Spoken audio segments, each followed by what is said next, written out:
जैसे कि ये एक सवाल आरआरबी एनटीपीसी 2019 का है। इसमें पूछा है कि एबीसी एक त्रिभुज है। एबीसी एक त्रिभुज है, लेकिन कैसा त्रिभुज है? समबाहु त्रिभुज है। समबाहु त्रिभुज मतलब जिसकी तीनों भुजाएं समान हो।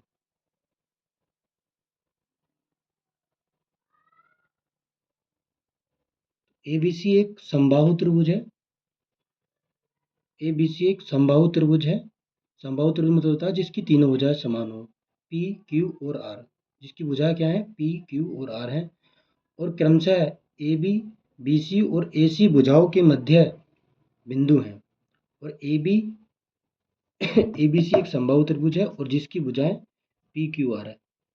पी क्यू आर है और ए बी, बी सी और ए सी की भुजाओं के मध्य बिंदु हैं और पी क्यू आर उनके मध्य बिंदु हैं। तो त्रिभुज की भुजा की लंबाई यदि 4 सेंटीमीटर है, त्रिभुज की भुजा की लंबाई मतलब 4 सेंटीमीटर, एक भुजा की लंबाई 4 सेंटीमीटर, क्योंकि समबाहु त्रिभुज है तो चारों भुजाओं की, तीनों भुजाओं की लंबाई 4 4 सेंटीमीटर की। तो त्रिभुज पी क्यू आर का क्षेत्रफल हमें ज्ञात करना है। समबाहु त्रिभुज होता है जैसे कि ये ये एक त्रिभुज हो गया। समबाहु का मतलब हो गया जिसकी तीनों भुजाएं समान, ये भी समान होगी, ये भी समान होगी, ये भी समान होगी। तो सबसे पहले हमने एक बनाया समबाहु त्रिभुज। समबाहु त्रिभुज ये हो गया हमारे पास समबाहु त्रिभुज। तो ए बी सी, इसकी तीन भुजाओं की जो नाम हो गए वो हो गए ए बी और सी। समबाहु त्रिभुज, समबाहु त्रिभुज एबीसी एक समबाहु त्रिभुज है। पी क्यू और आर क्रमशः ए बी। ए बी का मतलब ए बी का मध्य बिंदु पी है और बी सी का मध्य बिंदु क्यू है और ए सी का मध्य बिंदु आर है। और त्रिभुज की भुजाओं की लंबाई, त्रिभुज की भुजाओं की लंबाई 4 सेंटीमीटर है। और त्रिभुज की भुजाओं की लंबाई कितनी है? 4 सेंटीमीटर है। इसकी लंबाई 4 सेंटीमीटर, इसकी लंबाई 4 सेंटीमीटर, इसकी लंबाई 4 सेंटीमीटर। अब हम इन भुजाओं को आपस में मिला देंगे। तो इसने हमसे पूछा है तो त्रिभुज पी क्यू आर का क्षेत्रफल ज्ञात है। तो ये अंदर वाला जो त्रिभुज बना है हमें इसका क्षेत्रफल ज्ञात करना है। इसका क्षेत्रफल हमें ज्ञात करना है। तो इसका क्षेत्रफल ज्ञात करने के लिए सबसे पहले आता है समबाहु त्रिभुज का क्षेत्रफल क्या होता है। समबाहु त्रिभुज का जो एरिया होता है, समबाहु त्रिभुज का क्षेत्रफल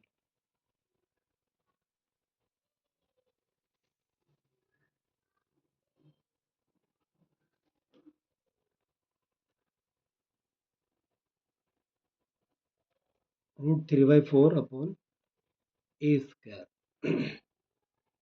ये समबाहु त्रिभुज का क्षेत्रफल होता है। समबाहु त्रिभुज का जो क्षेत्रफल होता है वो होता है √3/4 अपॉन ए स्क्वायर, मतलब √3/4 अपॉन भुजा का स्क्वायर। जो समबाहु त्रिभुज का क्षेत्रफल होता है √3/4 अपॉन ए स्क्वायर होता है।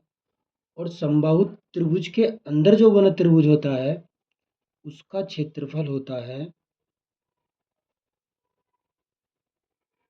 समबाहु त्रिभुज के क्षेत्रफल का 1/4। यानी कि त्रिभुज यदि पी क्यू आर का जो एरिया होगा ना वो 1/4 होगा बाहर वाले त्रिभुज का, बाहर वाले समबाहु त्रिभुज का, यानी कि ए बी सी का क्षेत्रफल। तो ए बी सी का क्षेत्रफल कितना निकल गया? यहाँ से निकालेंगे ए बी सी का क्षेत्रफल √3/4 ए। ए मतलब ये साइड दे रखी है, ए बराबर 4 सेंटीमीटर। तो ए का मान 4 चौक 16, 4 से 4 कट जाएगा, 4 चौक 16, यानी कि 4√3। तो समबाहु त्रिभुज एबीसी का क्षेत्रफल ये निकल के आ गया। समबाहु त्रिभुज एबीसी का क्षेत्रफल, बाहर वाले का क्षेत्रफल। और अब हमें अंदर वाले का क्षेत्रफल निकालना है। 1/4 इंटू ए बी सी का क्षेत्रफल, तो यह था 4√3, 4 से 4 कट गया तो यह जाएगा √3 सेंटीमीटर स्क्वायर।